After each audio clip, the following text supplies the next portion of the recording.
As sad as it might sound, I've been looking forward to making this video because peanut butter is by far my favourite ingredient. But one thing that a lot of people don't realise is that peanuts aren't actually nuts.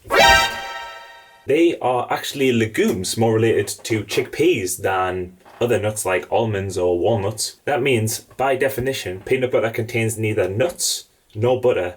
No wonder it's so confusing. But I guess if peanuts are legumes, then it has peas in, so it's kind of close. I don't even know. What the hell is peanut butter? Peanut butter is a relatively new thing on the stage of world food, but so are peanuts. As far as Europe, Asia and Africa are concerned at least. Before the Columbian Exchange, when Columbus discovered the new world, that is North and South America, peanuts were unknown. No one in Europe, Asia or Africa had ever seen one before. As soon as the Spanish brought peanuts back to Europe, they quickly spread across Asia, Africa and Europe and became a staple in cuisines across the world. Nowadays, the biggest producers are China, India, Sudan, Nigeria and the United States, which demonstrates just how varied of an ingredient this is. Peanut butter came about at the end of the 19th century out of the US, when George Washington Carver started to introduce southern farmers to the peanut and encourage them to grow it. As more peanuts were getting grown, more applications were discovered, and thus peanut butter was invented. Nowadays, there's the big three in the US. Peter Pan, Jif and Skippy. In the UK, there seems to be a lot less of a monopoly on peanut butter brands. A lot of the variants seem to be supermarkets' own brands or health brands like Meridian or Pip and Nut. There's also a Dutch version of peanut butter which is apparently very similar called Calvé. As always, I've probably completely butchered that pronunciation. There's even a peanut butter from Haiti called Mamba, which is like a spicy peanut butter. I tried to create this, it was absolutely unreal. Aside from those unfortunate few with peanut allergies, this ingredient is loved worldwide. And I'm going to tell you why it's loved worldwide and why it's my favourite ingredient. The reason that it can be loved worldwide is the reason that it is loved worldwide.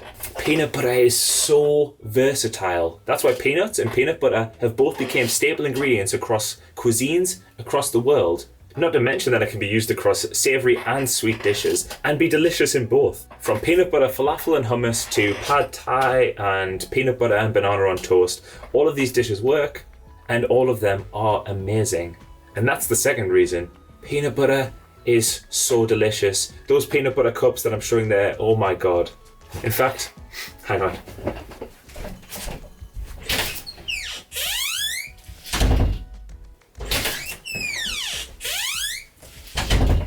I've got one here.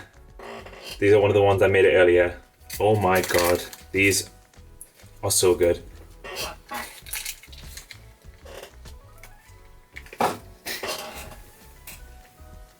Shit. Aside from getting chocolate all over my face, oh my god, they were amazing. They are so good. Peanut butter, it's easily one of the most delicious ingredients that exists. I could literally eat it every day with every meal. It's got the perfect texture, the way it sticks to the top of your mouth. It's just so good. And this is another crazy thing about it. Even though it is so delicious, it's not like cheating because peanut butter is actually so nutritious. Despite the kind of anti-fat scare that came about in like the 90s, fat is not necessarily unhealthy. There are unhealthy fats, like trans fats, and there are good fats. I'm not going to go into detail about this, but suffice it to say that the stuff that we've kind of grown up to believe isn't necessarily true around fats. I'm going to include a link to a video by Adam Ragusa which kind of elaborates on this further. He explains it really well and I'm not going to do it justice by trying to explain it. I'll leave it to the pros. But the fats that you find in peanut butter are basically monounsaturated fats, which are the same fats that you find in olive oil, and that's why olive oil is considered quite a healthy fat. It also contains fats that are good sources of omega-6. Plus, if the peanut butter uses peanuts that are high oleic, then at least 70% of the fat in the peanut butter is this monounsaturated fat, the good fat, the same sort of fat that you find in avocados as well. It's also high in vitamins and minerals. Let's have a look at the list actually. It contains vitamin E, vitamin B3, vitamin B6, folate, magnesium, copper, manganese, vitamin B5, iron, potassium, zinc, selenium. What the hell, what doesn't it contain? And plus the main thing is, because it has the same nutritional profile as a nut, hence why it's kind of culinarily incorporated as a nut, it's high in protein. And this makes it a very useful ingredient for vegans. Yes, it might not be a complete source of protein, but if you couple that with, say, a wholemeal piece of bread or a wholemeal piece of toast, it becomes a complete protein because the bread provides the missing amino acids. So then eating peanut butter on toast gives you comparable protein to eating meat. So this is useful if you're trying to cut down on meat, if you're vegan, if you're vegetarian, or if you just want more protein. And unlike many other vegan products like corn or tofu, it's very cheap. Have a look at this chart, for instance. It's easily the cheapest source of protein on that list. Tofu compares, but that's actually one of the cheaper sources of tofu. There are actually a lot more expensive versions. It's also the cheapest nut by far. Have a look at this table. If you compare it to the likes of almonds, walnuts, pistachios, it's easily the cheapest. Hence the expression for peanuts, as in like, he'll work for peanuts, she'll work for peanuts, it costs peanuts. It means it's cheap, because peanuts are cheap, but they still are cheap. Peanut butter, because it's produced by the cheapest nut, is easily the cheapest nut butter as well, compared to something like hazelnut butter, almond butter, cashew butter, or some of these artisan versions. They're all great, but they're not the cheapest. And they're not really cheap financially, they're cheap for the environment as well. Peanuts have a very low carbon footprint. They're very easy to grow, don't require too much water and so on. But other nuts like almonds, for instance, require a lot of water and can only grow in places like California, which in general is suffering from droughts and water shortages. To grow peanuts, you require 2,782 litres of water per kilogram of peanuts. For almonds, you require 16,095 litres per kilogram of almonds grown. Like I said, almonds are pretty much only grown in California. That water has to be diverted from rivers, which impacts wildlife like fish.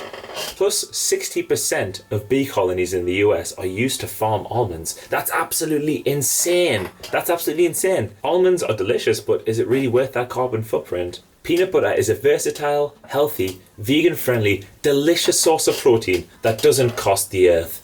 Literally. How can you argue with that? Be aware though, you should always go for the natural peanut butter. Some peanut butters contain extra sugar and other additives that you probably don't want, so try to avoid these. Go for natural ones that contain just peanuts and salt. If they contain extra oils, that's kind of to keep the peanut butter cohesive. You'll find with natural peanut butters like those from Meridian that the oil comes to the top and you get this creamy layer on top. It's a bit frustrating to mix that in, but there's one very simple solution for it. Just store the peanut butter upside down. The oil will travel to the top. Voila.